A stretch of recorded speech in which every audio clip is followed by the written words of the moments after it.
बिस्मिल्लाहिर्रहमानिर्रहीम। अस्सलाम वालेकुम नाज़रीन, आप देख रहे हैं प्रोग्राम दी लास्ट आवर। मैं हूं यासिर रशीद और प्रोग्राम में मेरे साथ मौजूद हैं सीनियर तजियाकार राना मोहम्मद अजीम साहब, तजियाकार साकिब बशीर साहब। नाज़रीन, अगर बैनुल अक़वामी मंजरनामा इस वक्त देखें तो बैनुल अक़वामी मंजरनामे में 17वां राउंड है ट्रू प्रॉमिस 3 का, जो ईरान की तरफ से मुकम्मल किया गया, जिसमें 30 मिसाइल जो थे वो फायर किए गए हैं इसराइल के ऊपर, हैफा के शहर के ऊपर फायर किए गए, जो सनती शहर है हैफा।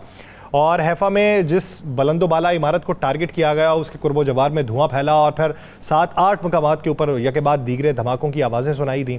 और वहाँ पे जो इस वक्त रेस्क्यू टीमें हैं वो मलबा इकट्ठा करने में मसरूफ़ हैं। और हमें कल रात जो बल्दिया के उनके नुमाइंदे हैं उनके मुताबिक ये जो कल रात तक इस हमले से पहले तक उनके मुताबिक जितना मलबा गिरा, जितनी तबाही हुई, इसे बराबर बहाल करने में तकरीबन 5 साल का अरसा लग जाएगा। तो आज की तबाही उसे मुबर्रा थी। और आज जो हुआ है, जो राउंड शुरू हुआ और फिर अक़वाम मुत्तहिदा के फोरम के ऊपर बाकायदा तौर पर जो अब्बास इराक़ी हैं उनकी तरफ से बयान का दिया जाना और फिर उनकी तरफ से कहना कि ये हमारा हक़ दिफा है, आप हमारे ऊपर हमले करो, आप हमारी तनसीबात के ऊपर हमले करो, और वो तनसीबात जो UN चार्टर्ड के मुताबिक जिस पे हमले जायज़ नहीं है, अगर ऐसा करोगे तो फिर जवाबी वार हमारी तरफ से भी तो होगा। मशरक़ वस्ता की मौजूदा सूरत हाल किस तरफ को जा रही है, पाकिस्तान के सियासी मंजरनामे के ऊपर भी बात की जाएगी कि पाकिस्तान का सियासी मंजरनामा को रवां दवा है, उसमें क्या पेचीदगियाँ हैं, कानूनी मंजरनामे के ऊपर भी बात करेंगे कि सुप्रीम कोर्ट के जजेस की जो छुट्टी पर जाने के लिए हुकूमत ने जो नई कदगन लगाई है उसके ऊपर बात करेंगे। राना साहब की तरफ बढ़ते हैं। राना साहब, सबसे पहले तो ये बताइए सर, खबर क्या है कि ईरान जंग में जो बड़े हथियार इस्तेमाल कर रहा है, जिसमें BVRM भी है, यानी बियॉन्ड विजुअल रेंज मिसाइल, फिर बैनुल बर्र आज़मी मिसाइलों की भी बातें हो रही हैं, हाइपरसोनिक मिसाइलों की बातें हो रही हैं, किस किस्म का ये हथियार इस्तेमाल कर रहा है और इसराइल को नुकसान कितना पहुंचा?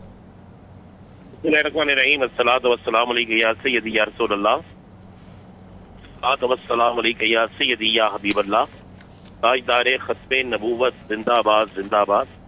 बात बड़ी सीधी सी है यासिर साहब कि अभी तो टेलर चलाया है ईरान ने। मैं आपको ये बिल्कुल हकीकत कह रहा हूँ, अभी टेलर चला है, अभी पूरी फिल्म बाकी है।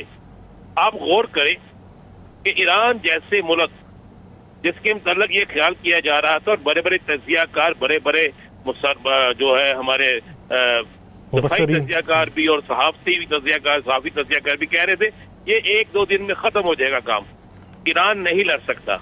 ईरान के क्या किसी मुल्क, दुनिया का कोई मुल्क है जिसके आर्मी चीफ समेत 3 नहीं 4 आर्मी चीफ मार दिए जाए, जिस मुल्क के इंटेलिजेंस हेड मार दिए जाए, जिस मुल्क के साइंसदान मार दिए जाए, जिस मुल्क के वज़रा मार दिए जाए, जिस मुल्क की अहम तरीन तस्लीमात पे हमले कर दिए जाए, लेकिन उसके बावजूद वहाँ के लोग टस से मस ना हो, एक भी शहर खाली ना हो, एक भी गांव खाली ना हो, एक भी देहात खाली ना हो, गली कुचों मोहल्लों में लोग उसी तरह निकलें और निकलने के बाद नारा तकबीर लगाएं और फिर जीते। देखें, ईरान के पास वो सब कुछ मौजूद था।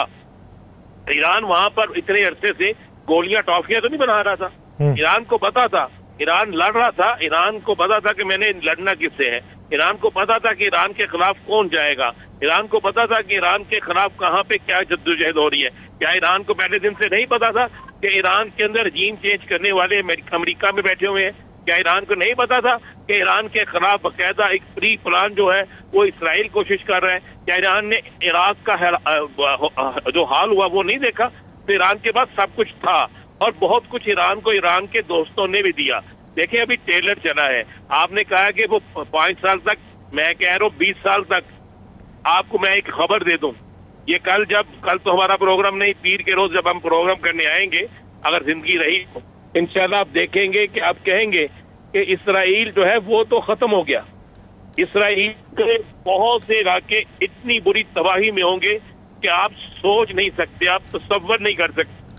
अब आप ये खुशखबरी दे रहे होंगे, आप ये बात कह रहे होंगे, साकिब भाई ये बात कह रहे होंगे कि अमेरिका भी जो है वो भाग गया। अब जितना मर्जी को कह ले कि अमेरिका इस जंग में नहीं है, इजाजुल हक साहब ने दोस्त कहा है अमेरिका इस जंग में था, इस जंग में है, इस जंग में रहेगा। वो जाहिर सामने क्यों नहीं आ रहा? उसे पता चल गया है कि जिसको उसने सबसे बड़ा बदमाश बना के सामने लाया था वो बदमाश तो खत्म हो गया। उस बदमाश की मुझे बताए फजाई हदूद के अंदर, हदूद पे किसका कब्जा है? इसराइल की फजाई हदूद पे ईरान का कब्जा है, इसराइल की दिफाई हदूद पे ईरान का कब्जा है, इसराइल के ऊपर भी ईरान का कब्जा है। इस वक्त इसराइल के अंदर ये आलम है कि इसराइल के लोग चीख रहे हैं, चिल्ला रहे हैं, लेकिन इसके बावजूद मैं कहता हूँ आज जो लोग कह रहे हैं ना जी इसराइल अक़वाम मुत्तहिदा हो या इस्लामिक कौंसिल हो, पहले उन्हें सब्र लेना चाहिए। उन्हें जिस वक्त गजा इसराइल की मुकम्मल सूरत हाल हो जाएगी, जिस वक्त गजा जितने वहां पर लोग मारे जाएंगे, जिस वक्त गजा जितने वहां पर तबाह होंगे, जिस वक्त गजा जितने वहां पर अस्पताल तबाह होंगे, उसके बाद इनको सोचना चाहिए, उसके बाद तो तस्वीर की तरफ आना चाहिए, उसके बाद इन्हें कोई बैठक बैठानी चाहिए। क्या इसराइल ने सलामती कौंसिल की मानी? क्या इसराइल ने अक़वाम मुत्तहिदा की मानी? क्या इसराइल यूरोपीय यूनियन की मानी? क्या इसराइल ने गजा पे हमले के वक्त एक बात में मानी? तो फिर इतनी जल्दी क्या है यार? अभी तो मैक्सिमम क्या दिन हुए, आज 8वां दिन है, अभी तो चलने दे, कोई बात नहीं। अभी तो इसराइल के इस दिफा तो तकरीबन नाकाम हो चुका, खत्म हो चुका हर चीज। अभी तो एक ऐसा हथियार मौजूद है यासर, एक ऐसा हथियार मौजूद है जो कई एटम बमों से भरा है। एक एटम बम नहीं, कई एटम बम भी हो तो उससे बड़ा हथियार जो है वो ईरान के पास मौजूद है, और वो बहरी रास्तों का बंद करना। और अगर उस समुद्री रास्तों को ईरान ने बंद कर दिया तो आपका 25% जो हिस्सा है इस दुनिया का, उसके अंदर क्या सूरत हाल पैदा होगी आप समझते हैं ना? आपने तो इस पे व्लॉग भी किया, आप जानते हैं ना उसकी क्या सूरत हाल होगी। और अभी तो ऑप्शन 1 इस्तेमाल हुआ है और फिल्म का ट्रेलर चला है, फिल्म अभी बाकी है। देखें आज उन्होंने बता दिया है कि हमारा वो एटमी साइंसदान जिसकी शहादत की खबर आप देते रहे वो अल्हम्दुलिल्लाह जिंदा है।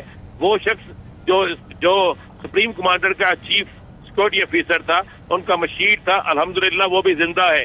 अभी ईरान ने अपने पत्ते आहिस्ता आहिस्ता शो करने हैं। इसराइल बहुत जल्दी में बहुत कुछ खेल गया, उसने एकदम में ऐलान करना शुरू कर दिया। मीडिया भी उनके कंट्रोल में था, इंटरनेशनल मीडिया, और इंटरनेशनल मीडिया से बहुत सी खबरें उठाकर लोकल मीडिया भी देना शुरू हो गया। लेकिन सारे सिनेरियो में अगर आप देखें, आपको नजर आए, तो आपको एक बात ध्यान में रखना होगी कि आज की रात और अगले 48 घंटे इनमें बहुत कुछ फैसले होने हैं। सही। और अब अगर सुलह होगी तो टर्म एंड कंडीशन जो है वो और की नहीं होगी, ईरान की होगी। ये बात ध्यान में रखिए। ईरान तय करेगा टर्म्स एंड कंडीशन अगर अब सुलह की मेज़ के ऊपर बैठे। साकिब साहब, जिस तरह बैन अल-अक़वामी मंजरनामा तब्दील हो रहा है, सफ़बंदियाँ नहीं हो रही हैं, सफ़बंदियों में कौन किसके साथ खड़ा है, अब ये निकाब उतर रहे हैं और फिर उसी की बुनियाद के ऊपर अगले ब्लॉक बनाए जाएंगे। अभी जो रिसेंट पास्ट के अंदर एक हैपनिंग हुई, चीन ने ताल्लुकात बेहतर करवाए पाकिस्तान के अफ़गानिस्तान के साथ, तो इसके बाद हुकूमत के इक़दामात क्या दिखाई देते हैं? जी बिल्कुल, ये जो अफ़गानिस्तान के साथ पाकिस्तान के ताल्लुकात हैं वो काफ़ी अरसा दरमियान में 2022 से ऑनवर्ड जब वो हम देख रहे हैं कि ख़राब से ख़राब होते जा रहे थे, और इसी वजह से पाकिस्तान में दहशतगर्दी बढ़ रही थी। रिसेंटली चीन में जो है वो अफ़गानी वज़ीर ख़ारजा हैं वो भी मौजूद थे, पाकिस्तान की तरफ से भी मौजूद थे, फिर मुश्तरका एक ऐलान भी हुआ और उसके बाद चीज़ें दुरुस्त समझ चल पड़ी हैं। अब पाकिस्तान जो है वो क्या करने जा रहा है, इस हवाले से अहम और बड़ी ख़बर यह है कि पाकिस्तान अपने जो तिजारती ताल्लुकात हैं वो उनमें मज़ीद वसअत जो वो लाने जा रहे हैं। जो आपको पता है कि जो अफ़गान मुहाजिरीन हैं वो मुख्तलिफ जब वो स्टेप्स में उनको वापस जो है भेजा जा रहा था, अफ़गान गवर्नमेंट एक्सेप्ट नहीं करती थी। अफ़गान गवर्नमेंट जो है वो ये अपना हक समझती थी कि वो पाकिस्तान में ही उनको रहना चाहिए, लेकिन उनको मखसूस मुद्दत दी गई कि आप जो है वो वापस जाएं। अब ये खबर है कि पाकिस्तान ने जो वहाँ के ट्रांसपोर्टर्स हैं, वहाँ के ड्राइवर्स हैं और इस किस्म का जो अमला है, उन तमाम के लिए वीज़ा पॉलिसी जब वो उसका ऐलान कर दिया है, और ये 1 साल के मल्टीपल वीज़ा जो है वो ऐलान किया गया है।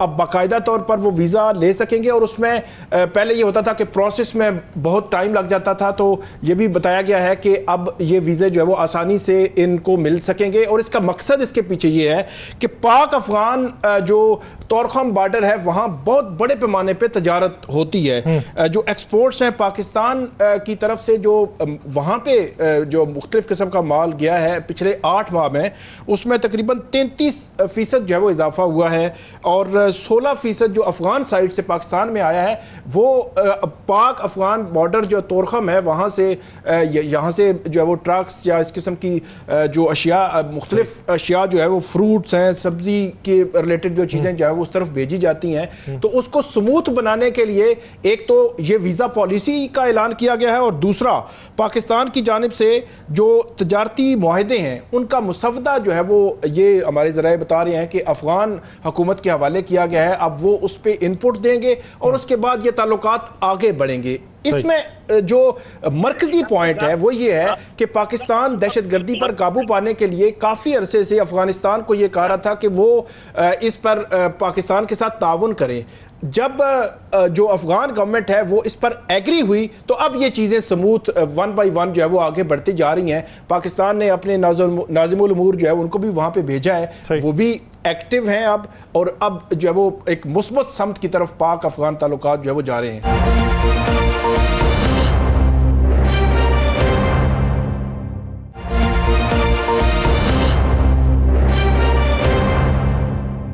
राणा साहब, आप कमेंट करना चाह रहे थे इस पे? जी, मैं डॉक्टर साहब आपसे ये कहना चाह रहा था कि ये बिल्कुल ठीक हो गया, ये सारा कुछ ठीक है, लेकिन क्या अफगानिस्तान जो पाकिस्तान से वादे कर रहा है क्या वो पूरे करेगा दहशतगर्दी के हवाले से? इसमें सबसे जो अहम बात है वो है चीन, क्योंकि पाकिस्तान की तरफ से बारहा ये कोशिश की गई, रिक्वेस्ट की गई, वो मोहम्मद सादिक साहब जो है वो जो खुसूसी जो है वो हमारे नुमाइंदा हैं वो वहाँ पर जाते रहे, लेकिन बात नहीं बनी। फिर जब चीन इन्वॉल्व हुआ, चीन में अफगानी जो वजीर खारजा है वो भी मौजूद थे, पाकिस्तान की तरफ से भी रिप्रेजेंटेटिव मौजूद थे, वहाँ पे एक जो वो मुत्तफिका तौर पर एक एलामिया भी आया। और उसके बाद क्योंकि चीन भी वहाँ पे अफगानिस्तान की तरफ जो है वो अपना झुकाव रखता है, तो इस वजह से चीन, मुझे ऐसे लग रहा है कि क्योंकि चीन इसमें इन्वॉल्व है तो इसलिए अफगानिस्तान जो पाकिस्तान के साथ मुआहदे कर रहा है, जो बात कर रहा है, उसमें गारंटर फिर चीन सामने आएगा, तो फिर अगर कोई उज़र भी उठाया जाएगा तो वो चीन के सामने उठाया जाएगा। राणा साहब, अगर इसी को मैं लेके आऊँ पाकिस्तान के सियासी मंजरनामे के ऊपर, आप ये देखिए कि ईरान में जब ये सब कुछ हुआ और बैनुल-अक़वामी सतह पे रजीम चेंज की बातें होने लगी, तो उनके अपोजिशन लीडर ने उठ के मगरिब को जवाब दिया कि अगर तुम मुझसे ये एक्सपेक्ट करते हो कि इस हालात में मैं उठूँ और अपनी हुकूमत के खिलाफ बोलूँ तो कतई तौर पर मुझसे ये उम्मीद न लगाना। पाकिस्तान की अपोजिशन को देखें, उसी जज्बा खैर सगाली के तहत पाकिस्तान तहरीक इंसाफ जो है वो ईरानी सिफारत खाने गई। क्या कहा गया कि जाओ, जेल से पैगाम आया, कहीं और से आया, या खुद ये डिसीजन लिया गया उनकी तरफ से कि जाके मुलाकात कर ली जाए? देखिए, मेरे पास जो इतना है वो ये है कि इन्हें पैगाम भी आए और ये पैगाम 2 दिन पहले दिया गया था इन्हें, और किस जराए से ये पैगाम पहुंचा था ये आप भी बेहतर जानते हैं, मैं भी बेहतर जानता हूँ, साकिब भाई भी।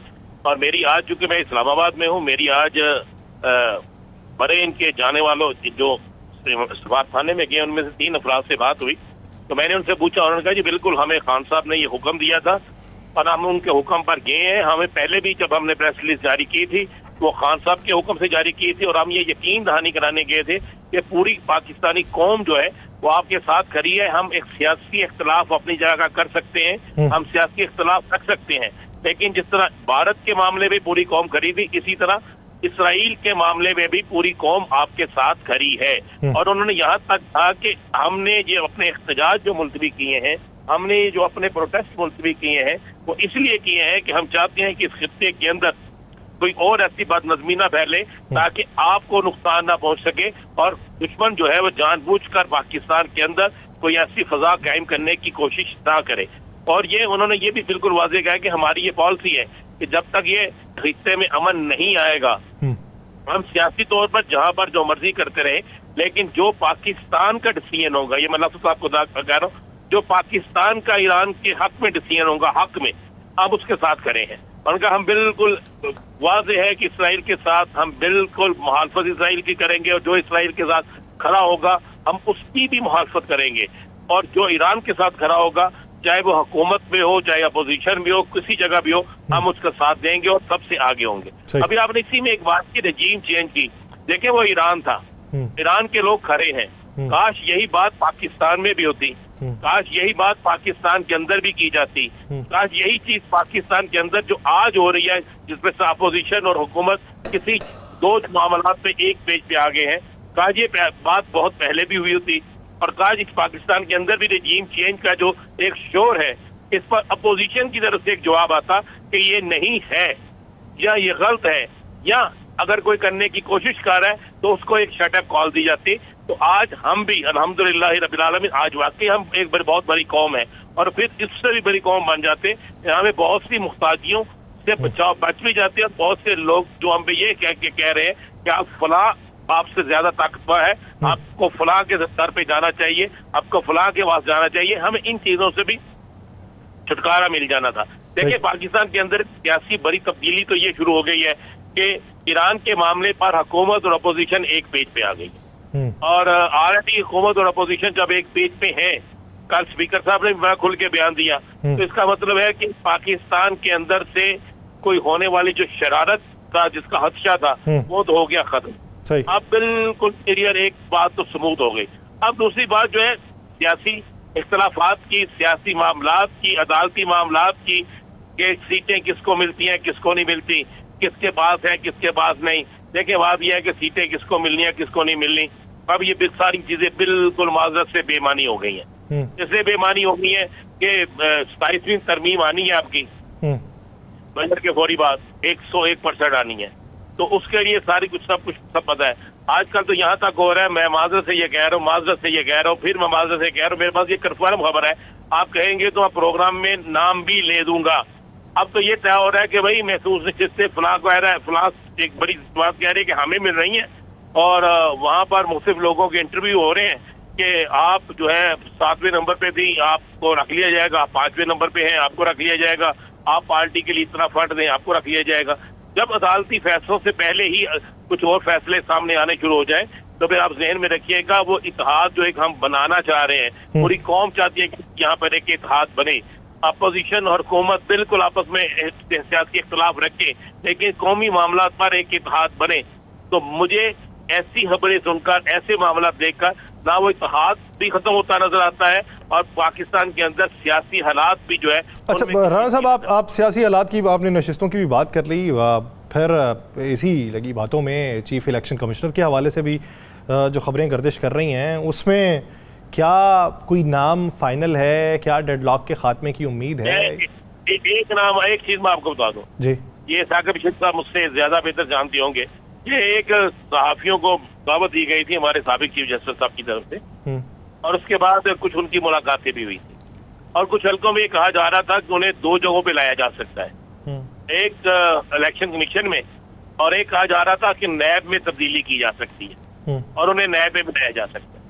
लेकिन मेरे पास आज की इत्तला ये है कि उनके लिए दोनों जगह के दरवाजे बंद हो गए, उनकी छुट्टी हो गई है, वो दोनों चीजों में से किसी एक चीज पे नहीं आ रहे। इस पे मजीद साकिब साहब जो है वो इस पे रोशनी डाल सकते हैं। ठीक, साकिब साहब इस पे भी कमेंट कीजिएगा। और दूसरा ये कि जो सुप्रीम कोर्ट के जजेस की छुट्टी पे जाने के लिए हुकूमत ने नई कदगन लगाई है, इसके पीछे के मुहर्रिकात क्या हैं, रजिस्ट्रार के SOPs क्या हैं और हुकूमती पोजीशन क्या है?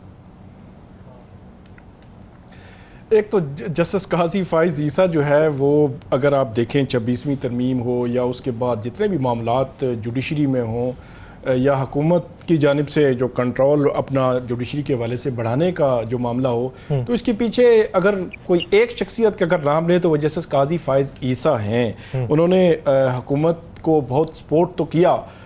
अब देखना यह है कि ये जो गवर्नमेंट जो है वो इस हवाले से बात कर रही है, जिस तरह राणा साहब की खबर है कि उनका नाम चल रहा है और चल रहा था, लेकिन यह है कि अब उस पर हतमी तौर पर क्या राय होगी अभी कुछ कहना जो है वो कबल अज़ वक्त है, क्योंकि माजी में जो लोग उनको सपोर्ट करते रहे, बाद में जब जस्टिस काजी फाइजा चीफ जस्टिस बने तो उनका एक अलग ही चेहरा जो है वो नज़र आया। तो अब हो सकता है कि उनको किसी बड़े ओहदा देने से पहले उनका चेहरा और बड़ा ओहदा मिल जाए तो चेहरा तब्दील हो जाए, तो फिर ये जो है वो चीज़ें देख कर ही कुछ बड़ा फैसला जो है हो सकता है। जहाँ तक आपने बात की सुप्रीम कोर्ट ऑफ पाकिस्तान की, कि सुप्रीम कोर्ट में SOPs नए आए हैं, बड़े अहम है, इम्पॉर्टेंट है। वो ये है कि कोई भी जज अगर बैरून मुल्क जाना चाहेगा तो उस पर NOC जो है वो चीफ जस्टिस से लेना ज़रूरी है, फिर जहाँ पे जाना है वहाँ का एड्रेस देना ज़रूरी है, फिर जो है वो किसी मुल्क में जाना है तो सिर्फ वजारत ख़ारजा के हुकाम उनको रिसीव कर सकते हैं और उनके अरेंजमेंट्स कर सकते हैं। मतलब ये है कि वो कोई और जो है वो नहीं कर सकता। फिर चीफ जस्टिस किसी भी जज की दरख्वास्त को रिफ्यूज़ भी कर सकते हैं, डिक्लाइन भी कर सकते हैं, और किसी को इजाज़त दे भी दी तो फिर भी वापस ले सकते हैं। तो ये SOPs बनाए गए हैं, तो इन SOPs के हवाले से बहुत बहस हो रही है।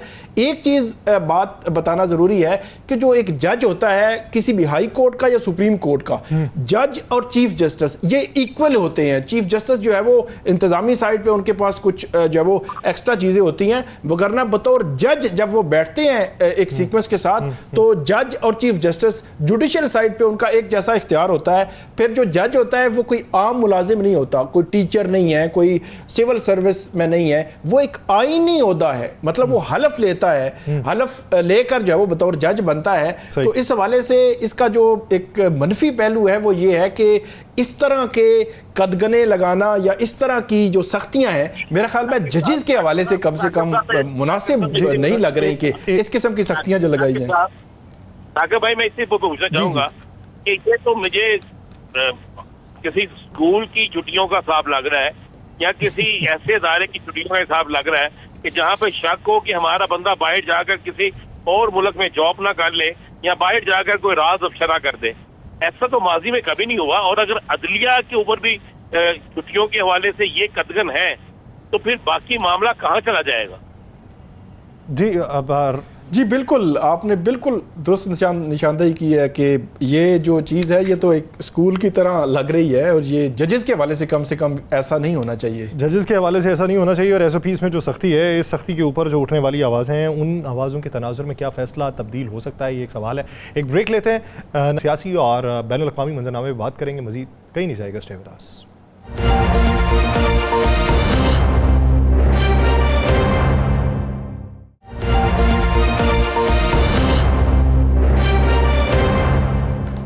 ब्रेक के बाद खुशामदीद नाज़रीन। मौजूदा मंजरनामे में अगर देखा जाए तो जिस तरीके से पाकिस्तान का सियासी मंजरनामा है और बैनुल-अक़वामी मंजरनामे में पाकिस्तानी सियासत को लेके जिस हद तक गुफ्तगू इस वक्त मौजूद बहस बन चुकी है, चाहे वो भारत की बात हो कि एक तरफ डोनाल्ड जे ट्रंप का फील्ड मार्शल के साथ मुलाकात के बाद उस मुलाकात को सराहना, शख्सियत को सराहना, किरदार को सराहना और इक़दामात को सराहना, इस ज़मन के अंदर भारत में बड़ी हलचल दिखाई देती है। फिर अगर बैनुल-अक़वामी मंजरनामे में इस खित्ते की मजमूई सूरत हाल को देखा जाए तो वो किस हद तक मुस्बत समत में रवा है, और फिर अगर अवामी तौर के ऊपर देखा जाए तो पाकिस्तान की सियासत के ऊपर इबाम क्या है, और पाकिस्तान के सियासी जो इक़दामात हैं वो चाहे बजट के हवाले से हो, इत्तेहादियों को मनाने के हवाले से हो, मुस्तक़बिल करीब में किसी तहरीक के चलने के हवाले से हो या आपसी चपकलिश के हवाले से हो, उसका आउटकम क्या निकलेगा, इसी बारे में बात करेंगे। हमें ज्वाइन किया पाकिस्तान मुस्लिम लीग ज़िया के सरबराह एजाज़ुल हक़ साहब ने। एजाज़ुल हक़ साहब, बहुत शुक्रिया आपके वक्त का।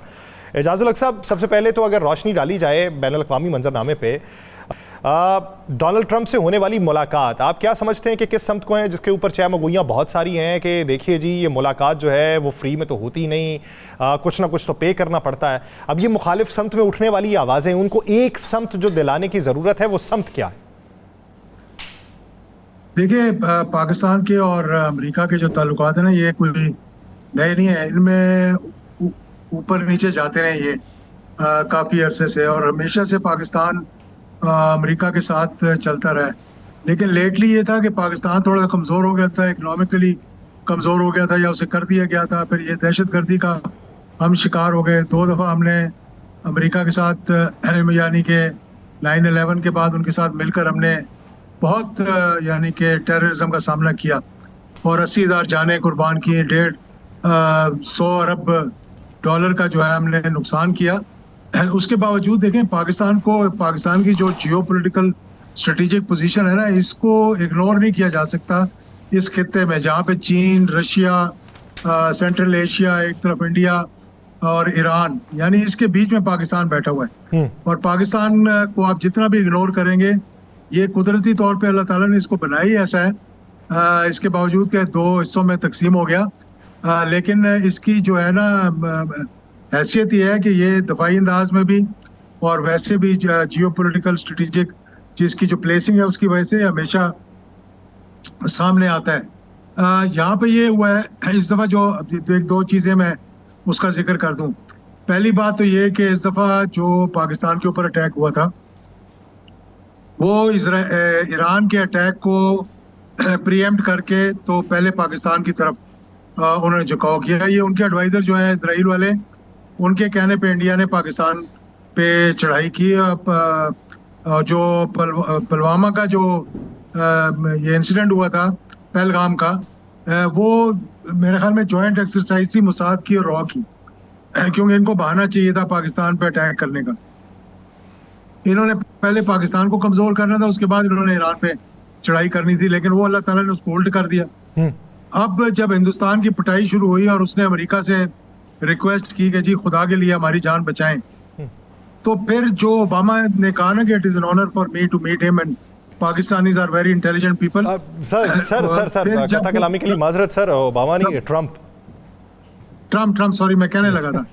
तो ट्रम्प ने जब कॉल की पाकिस्तान में, और पाकिस्तान ने बड़े एक अच्छे अंदाज में उस चीज को एक्सेप्ट कर लिया, हालांकि उनको पता था कि पाकिस्तान इस वक्त एडवांटेज में है, वो चाहे तो दबाकर इंडिया की पिटाई कर सकता है। तो एक तो उसने ये अप्रिशिएट किया कि दूसरा उनको रियलाइजेशन ये हुई है कि हम पाकिस्तान को इग्नोर कर रहे हैं, हम इंडिया को अपना स्ट्रेटेजिक पार्टनर बना रहे हैं और हम इंडिया को बिल्ड कर रहे हैं चाइना के खिलाफ, जबकि पाकिस्तान ने इंडिया की पिटाई कर दी। तो पाकिस्तान की अपनी अहमियत जो है वो उजागर हो गई। दूसरा ये कि फिर हम तो एक डिक्लेयर्ड न्यूक्लियर स्टेट है ना, तो ये फ्लैश पॉइंट है, कश्मीर जो है वो फ्लैश पॉइंट है। और इस सारी एक्सरसाइज में कितनी दफा ट्रम्प ने देखें कि कश्मीर का जिक्र किया, सारसी का जिक्र किया, पाकिस्तानीज़ आर इंटेलिजेंट पीपल। और फिर इस वक्त पाकिस्तान के पास ये भी उनको मालूम है क्रिप्टो करेंसी के हवाले से, इकोनॉमी के लिहाज से, मिनरल्स के लिहाज से पाकिस्तान के अंदर जो चीज़ें मौजूद हैं वो ट्रिलियंस ऑफ डॉलर्स की, and everybody is eyeing on them. तो मेरा ख्याल है कि ट्रम्प ने सही वक्त में, और फिर बड़ा अच्छा हुआ ये कि जब उनको बुलाया गया था उस वक्त ये इतना बड़ा तनाज़ा शुरू नहीं हुआ था, लेकिन बाद में ये तनाज़ा शुरू हो गया, फायरिंग शुरू हो गई। तो 1 घंटे की जो 2 घंटे में मुलाकात जो तब्दील हुई है, लाजमी बात है कि हमारे DGISI भी मौजूद थे, खुद फील्ड मार्शल साहब हमारे जो है सबका DGISI DGMI, उनसे ज़्यादा कौन जानता है इस सारे खित्ते को। फिर उन्होंने लाजमी बात है कि एक ब्रीफिंग दी होगी ट्रम्प को, जिसमें 2 घंटे वक्त जो है वो ज़्यादा लग गया, और उन्होंने कन्विंस करने की कोशिश की होगी, ये बताने की कोशिश की होगी कि क्या ये ईरान पर हमला जो है अमेरिका के मफाद में है कि नहीं। और ये बात आपको बाद में मालूम होगी कि जो 2 हफ्ते का डिले हुआ है इसमें, ट्रम्प ने, क्योंकि उस दिन वो तैयारी पकड़े हुए थे, उन्होंने यहाँ तक कह दिया था कि we control the skies of Iran, ये नहीं कहा था कि इजराइल कंट्रोल्स। इसका मतलब उन्होंने जाहिर कर दिया था कि ये हमारी जंग है। और जो 2 हफ्ते का ब्रेक आया बीच में, उसमें मैं समझता हूँ कि फील्ड मार्शल आसिम मुनीर का एक बहुत बड़ा किरदार है, उसमें पाकिस्तान का एक बहुत बड़ा किरदार है, और अब आगे क्या करना है उस पर भी आपसे गुफ्तगू हो सकती है अगर आप चाहें। सही। अच्छा इजाज साहब, इसमें तो कोई शक नहीं कि इजाज साहब, इसमें तो कोई शक नहीं कि बहुत बड़ा किरदार है आसिम मुनीर साहब का, बहुत बड़ा किरदार है पाकिस्तान का, और बहुत हद तक कायल भी किया। लेकिन मैं ये जानना चाहता हूँ कि आज भी कुछ तस्वीर वायरल हुई हैं, इस वक्त भी जिस वक्त हम प्रोग्राम कर रहे हैं, जो अमेरिकी त्यारे हैं वो बमबारी कर रहे हैं, तो क्या वो अमेरिकी त्यारे पहले से मौजूद थे इसराइल में या किसी और एयरबेस पे? क्या वो सारा कुछ जो है वो ट्रम्प की इजाजत के बगैर हो रहा है? देखिए ये है जो वी है, ये वो वी है, ये बिल्कुल एक गलत बात है ये सोचना भी कि इसराइल और अमेरिका अलग अलग है। वो अमेरिका खुद प्रैक्टिकली इन्वॉल्व नहीं है, लेकिन उसका आशीर्वाद है, उनका असला है, उनके जहाज है उनके डिस्पोजल पे, उनकी हर चीज उनके डिस्पोजल पे है। और लेकिन देखें ना, जो बात ये हुई है, मैं अब 2 बातें आपको बताना चाहता हूँ। एक तो ये कि ईरान ने मिथ तोड़ दी है इसराइल की कि इनविंसिबल है, ये बहुत मुश्किल था। इतने डोम, आयरन डोम, उसके बाद 5000 फुट पे ये रुकेगा, 3000 पे इस तरह रुकेगा, 2000 पे इस तरह रुकेगा, यहाँ तक कि 40 फुट तक भी अगर मिसाइल जाएगा तो वो भी रुक जाएगा। लेकिन आपने देखा कि कुदरत का करिश्मा था कि उन्होंने जाके मारा है, उनको हिट किया है। और फिर जो अब जो शुरू हुए इसराइल वाले ट्रम्प की मिन्नत कर रहे हैं, जैसे मोदी ने ट्रम्प की मिन्नत की थी कि आए अब आप हमारे साथ मिलकर, यानी खुलकर आए मैदान में। अब मैं एक बात आपको यहाँ बताना चाहता हूँ, देखें अमेरिका चाहेगा तो क्लस्टर बम मारेगा, मदर ऑफ ऑल बॉम्ब्स मारेगा, जिस तरह उन्होंने तोरा बोरा पे मारे थे, अफगानिस्तान में मारे थे। जितने हार्डेंड अफगानी थे मुजाहिद, उतने ही हार्डेंड जो है वो ईरानी सिपाही और फौज भी है।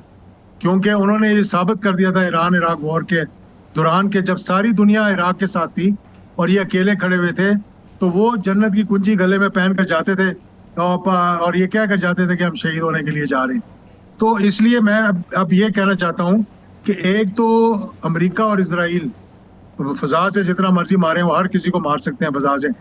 आप मदर ऑफ ऑल बॉम्ब मारें, आप जमीन के नीचे 5000 फुट नीचे चले जाएं, हर चीज जो है वो उसको उखाड़ के रख दें, लेकिन आप अपना you can't put your foot on the Iranian soil. ये मेरी बात आज लिख लें आप। जिस दिन अमेरिकी फौजी या इजरायली फौजी ईरान पे उन्होंने अपना कदम रखा, अपना पांव रखा, तो फिर आपको पता लगेगा कि लड़ाई क्या होती है सर। और वो कर नहीं सकते मेरे ख्याल में। दूसरी बात मैं ये बताना चाहता हूँ कि अमेरिका बहुत इस वक्त वनरेबल है, वनरेबल इन द सेंस कि बहुत अच्छा है, आसिम मुनीर साहब गए, उन्होंने बातचीत की, हर बात की। देखें, अमेरिका की जो बेसिस हैं गल्फ के अंदर एक्सपोज्ड है, there is no Iron Dome on them, और ईरान के लिए उन बेसिस को हिट करना कोई प्रॉब्लम नहीं है। जिस दिन अमेरिका ने ईरान पर ज़ाती तौर पर हमला किया तो उसकी रिटेलिएशन बड़ी सख्त होगी, चाहे वो स्टेट ऑफ हरमूज को बंद कर दे, चाहे वो उनकी बेसिस को हिट करें। मैं नहीं चाहता कि यहाँ तक हम जाएं, क्योंकि मैं समझता हूँ कि इसका सोल्यूशन भी निकल सकता है सारे हाल का, इस मसले का।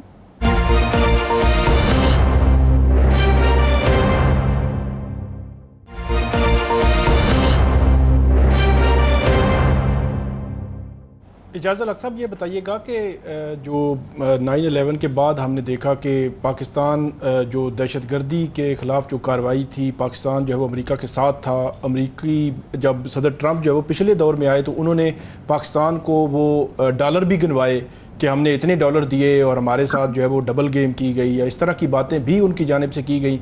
फिर दरमियान में हमने देखा कि जब अफ़गानिस्तान से इनखला हो गया तो बाइडन जो है उनकी पाकिस्तान के साथ जो है वो कोई ख़ास कोई जो है वो इंटरेक्शन नहीं रही। हम पाक अमेरिका ताल्लुकात जो है वो सर्द मोरी का जो शिकार हो गए। अब दोबारा से ये बहाली हो रही है, तो आपको क्या लगता है कि अमेरिका कोई अपने मफादात देख रहा है मुस्तकबिल में इस खित्ते में, उसके क्या वजूहात हो सकती है, या मुस्तकबिल में फिर जो है वो हमें गिनवाया जाएगा कि हमने आपको इतने डॉलर दिए और आपने फिर जो है वो काम नहीं किया? देखें, बैनुल-अक़वामी डिप्लोमेसी में, बैनुल-अक़वामी ताल्लुकात में कुछ दो और कुछ लो होता है। मैं नहीं कह रहा कि 9/11 के बाद क्या हुआ, ठीक है, मुशर्रफ साहब ने खुद एक्सप्लेन किया था कि हम ये ना करते तो हम क्या करते, लेकिन वो बड़े डिफरेंट हालात थे। उस वक्त 9/11 हुआ था, उस वक्त एक बहुत बड़ा हादसा हुआ था अमेरिका के अंदर, उस वक्त वो जो हाथी था वो बिफरा हुआ था। देखिए, अब तो इसको अगर आप देखें ना कि जो इराक के अंदर हुआ, अब सारी दुनिया को पता है जी कि वेपन ऑफ मास डिस्ट्रक्शन है वहाँ पर, और निकला कुछ भी नहीं, मतलब खोदा पहाड़ तो निकला चूहा। आज ईरान के ऊपर भी ये हो रहा है, मतलब इसराइल ऐसी हमाकत वाली बातें कर रहा है कि जी आज से 4 साल के बाद, आज से 1 साल के बाद, ये 20 साल से मैं सुनता आ रहा हूँ, यानी आपने भी 20 साल से सुना होगा कि जी Iran is now very close to making a nuclear bomb. वो एनपीटी का सिग्नेटरी है, पाकिस्तान नहीं था, इंडिया नहीं था, हमने अपना एटॉमिक प्रोग्राम पूरा कर दिया। वहाँ ये आईए जो है इंटरनेशनल एटॉमिक एनर्जी कमीशन वाले जो हैं वो जाते हैं, वहाँ बैठते हैं, उनके साथ विजिट करते हैं, और ईरान ने साफ साफ कहा हुआ है कि हमें अभी कोई इंटरेस्ट नहीं है, लेकिन आप अगर उनको मजबूर करेंगे, आप उनको मारेंगे, इतना मारेंगे कि आप उनके पास देखें टेक्नोलॉजी तो आ गई है, नो हाउ भी आ गया, तो फिर वो to put the pieces together it will not take them very long. तो don't take them to the extend, उनको वहां तक ना लेकर जाएं कि दीवार से इतना ना लगाएं कि फिर वो वहां से, मतलब बिल्ली को भी दीवार से लगा दें तो वो भी आपको नोच लेती है। अच्छा एजाज साहब, मेरा एक सवाल है ज़िमन के अंदर ये है कि खित्ते की मजमूई सूरत हाल को अगर आप देखें, आप कहते हैं कि पाकिस्तान जो है वो इस वक्त आई बॉल्स जो हैं वो पाकिस्तान की तरफ हैं, मफादात लोगों के होंगे, बहुत सारे ममालिक के होंगे, कुछ लो और कुछ दो की पॉलिसी होगी। इस सारे ज़िमन में आप भारत के किरदार को और भारत की पोजीशन को किस नज़र से देखते हैं, और जब ये जंग थम जाएगी तो ईरान के साथ जो भारत के ताल्लुकात थे वो किस हद तक सबूताज होंगे, और पाकिस्तान के साथ जो सर मोदी माजी में थी और अब पाकिस्तान तशक्कुर के नारे लगाए गए, तो पाकिस्तान से ताल्लुकात किस हद तक ईरान के बेहतर होंगे? देखिए, ये बड़े मुझे दुख के साथ कहना पड़ता है कि मैं ईरान के साथ बड़े ताल्लुकात भी रहे हैं।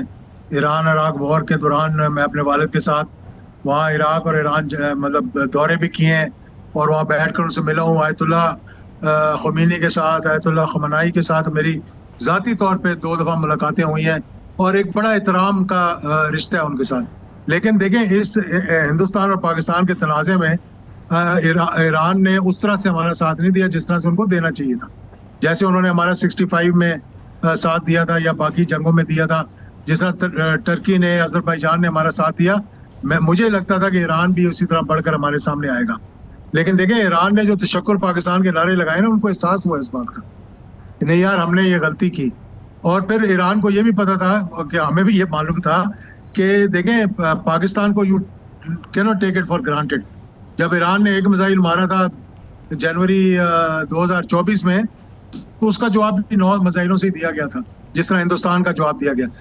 अब मैं एक बात करता हूँ, देखें इस वक्त आपकी अल्लाह ताला ने गुड्डी कहते हैं जिसको चढ़ गई है, फुल आपकी ब्लूम पे है इस वक्त आपकी पतंग है। लेकिन अगर आपने इस तनाज़े के अंदर देखें, आपका दुश्मन बड़ा मकार दुश्मन है, उनका और इसराइल का जिस तरह गठजोड़ है, जिस तरह अमेरिका और इसराइल का गठजोड़ है, इस तरह इसराइल और हिंदुस्तान का गठजोड़ है। और इसमें अगर हमने अपने गार्ड और इस खुशी में और हम फूले ना समारे हों और अपने गार्ड जो है वो नीचे फेंक दें, तो फिर बड़ा ही खतरा लाक होगा। मैं समझता हूँ कि इसको अल्लाह ताला का शुक्र भी अदा करना चाहिए। इसको हमें अपनी इस जो मुहिम हमने की है, जिसमें हमें फतह मिली है, इसको समेटना भी चाहिए और दुश्मन के खिलाफ हर वक्त तैयारी में रहना चाहिए कि ये ना हो कि हम बैठ जाएं।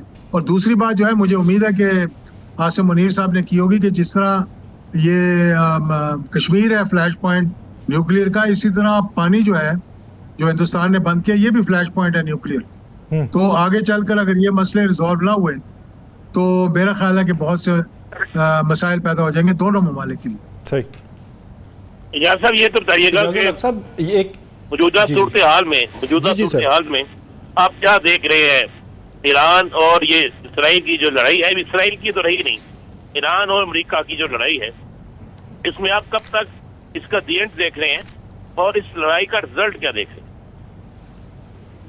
देखें, मैंने जिस तरह आपको कहा ना कि ये मेरी अपनी पॉलिटिकल आप कह लें, सोच कह लें, या जो मैं देख रहा हूँ, मैं देख सकता हूँ, मैं वो बता रहा हूँ आपको कि ये जो 2 हफ्ते का बीच में गैप आया है, इसमें हमारे DGISI का और हमारे फील्ड मार्शल साहब का एक बहुत बड़ा अहम किरदार था। अब हमें चाहिए, पाकिस्तान को चाहिए कि फौरन OIC की मीटिंग बुलाएं। उस OIC की मीटिंग के अंदर एक कोर ग्रुप बनाएं जो कि मतलब बड़े ममालिक का हो, Saudi Arabia, Malaysia, Indonesia, Pakistan और दीगर ममालिक हो, जिसके अंदर हमें उस OIC की मीटिंग में हमने एज ऑब्जर्वर उन लोगों को भी बुलाना चाहिए जो कि पीस के लिए काम करें। जिस तरह की आज जनीवा में मीटिंग हो रही है, जिसमें बरतानिया के फॉरेन मिनिस्टर हैं और मेरे ख्याल में जर्मनी के और फ्रांस के, जो भी वहाँ बैठे हुए हैं। इसी तरह रशिया और चाइना, जिन्होंने कहा है कि वहाँ पर अमन होना चाहिए, उनको भी बुलाना चाहिए उस मीटिंग के अंदर। और फिर पाकिस्तान को कोशिश करनी चाहिए और OIC को कोशिश करनी चाहिए कि वो ईरान से भी मिले और अमेरिका से भी मिले और कोई बीच का रास्ता निकालने की कोशिश करें। सही। साकिब साहब जी, इजाज़ुल हक साहब, ये ख्वाजा आसिफ साहब का बयान आया है थोड़ी देर पहले कि मुल्क में जो है वो निज़ाम हुकूमत एक हाइब्रिड मॉडल जो है वो काम कर रहा है, और उन्होंने ये कहा है कि ये एक बेहतरीन निज़ाम है और बेहतरीन काम कर रहा है जिसमें फ़ौजी और सिविलियन क़यादत मिलकर इक़्तिदार में शरीक है। और ये भी उनका कहना था कि अगर 90s में भी ये होता तो हालात बेहतर होते। तो इस पर आप क्या कमेंट करेंगे? मतलब अगर ख्वाजा आसिफ साहब ने वो थोड़ी सी अपनी गुस्सा निकाला है हाइब्रिड का लफ्ज इस्तेमाल करके कि अपनी हुकूमत को ये हाइब्रिड हुकूमत कह रहे हैं, जो सब उन पे इल्ज़ाम लगाते हैं कि आपकी हुकूमत जो है ये हाइब्रिड हुकूमत है, तो इस पे अब हम क्या कह सकते हैं? देखिए ना, ये इस किस्म की बातें करना ठीक है, एक पेज पे होना चाहिए। इसीलिए मैं जब 90s में कहता था नेशनल सिक्योरिटी काउंसिल बनाएं, तो बड़ा बुरा लगता था इन्हीं को, PMLN के, मैं भी उस वक्त PMLN का हिस्सा था। तो उस वक्त कहते थे नहीं नहीं नहीं ये नहीं, और एक आर्मी चीफ को जो है फारग कर दिया सिर्फ ये कहने पर कि एक नेशनल सिक्योरिटी काउंसिल होनी चाहिए। आज ना सिर्फ नेशनल सिक्योरिटी काउंसिल है, SIFC है और दीगर ऐसे अदारे हैं जो कि सुपर कहते हैं, जिनको के व्यू रखते हैं तमाम चीज़ों का जो चल रही है, क्योंकि हाइब्रिड हुकूमतें तो इस काबिल नहीं होती कि वो प्रोएक्टिव फैसले कर सकें। तो उन हाइब्रिड हुकूमतों को फिर उनके जो 1 पेज पे होते हैं, जैसे कि ये कह रहे हैं 90s में होना चाहिए, फिर वही उनको गाइड करते हैं कि आप ऐसे करें, ऐसे करें, ऐसे करें। सही, यानी ये इस साहब एक बात तो बताइएगा, जी जी क्या आप समझते हैं कि ख्वाजा आसिफ साहब के खास तमाम बयानात उनके अपने होते हैं? अगर उनके अपने बयानात होते हैं तो पार्टी फिर उस पर एक्शन क्यों नहीं देती? और अगर पार्टी एक्शन नहीं देती तो क्या तो ये पार्टी की पॉलिसी है कि किसी एक को आगे करके ऐसे बयान दिलाना? नहीं देखिए, ख्वाजा आसिफ बहुत सीनियर मेंबर हैं और पार्टी के अंदर, और सबको उनका एहतराम है। लेकिन ख्वाजा साहब जब जो दिल में आता है वो कह जाते हैं। एक आधा बयान उन्होंने बड़ा अच्छा दिया अभी रिसेंटली, कि वो जो उनका ट्वीट आया है उसको बड़ा अप्रिशिएट किया लोगों ने, लेकिन उससे पहले उन्होंने 2-3 दफा जो बातें की हैं वो बड़ी एक अफसोसनाक थी, जिसमें उन्होंने कहा कि हमने दूसरों के लिए एक गंदा खेल खेला है और ये किया और वो किया है। ये बातें नहीं करनी चाहिए। वो वजीर दफा है, वजीर दफा का एक डेकोरम होता है, उस डेकोरम में जो बात वो करते हैं सारी दुनिया उसको सुनती है, और फिर आपका मजाक ना बन जाए ना उन बातों का, जैसे कि हिंदुस्तान के मीडिया ने उस वक्त बनाया था। ये तो अल्लाह ने करम किया हम पर कि हमारी फतह होगी। अगर ये कहीं अदर वे टर्न अराउंड हो जाता तो फिर बहुत सी मुश्किलात का हमें सामना करना पड़ना था। इसलिए मैं कहता हूँ कि बजाय उल्टी सीधी बातें करने के आप अल्लाह का शुक्र अदा करें और तैयारी रखें हर वक्त कि हमने आगे खुदा का शुक्र अदा करना चाहिए। और मैंने सवाल पूछा है इजाज़ साहब, जो मैंने सवाल पूछा उसका जवाब मुझे सिर्फ बता दें कि मैंने ये नहीं कहा आप बिल्कुल हमें शुक्र अदा करना चाहिए। ख्वाजा साहब के बयान पर उनकी क़यादत ना तरदीद करती है ना वो एक्शन लेती है। देखिए, वो क़यादत इस पोजीशन में नहीं है कि इस वक्त इतने सीनियर मेंबर्स का जो है वो खिलाफ एक्शन ले। मैं भी हाइब्रिड हुकूमत है ना, अब हाइब्रिड हुकूमत को प्रोएक्टिव होना बड़ा मुश्किल है। तो वो फॉलो करते हैं चीजों को। तो वो इस पोजीशन में नहीं है कि वो इतने बड़े बड़े एक्शन ले। क़यादत इस पोजीशन में नहीं है कि इतने बड़े एक्शन लिए जा सके और इतनी बड़ी शख्सियत के खिलाफ। बहुत शुक्रिया इजाज़ुल हक साहब, इस हवाले से अपना वाक़ई नाज़रीन प्रोग्राम का वक्त ख़त्म हो जाता है। मुझे, राना अजीम साहब को और साकिब बशीर साहब को दीजिए इजाज़त। आपसे मुलाकात होगी पीर के रोज़। अपना बहुत सा ख्याल रखिएगा। अल्लाह ने की बात।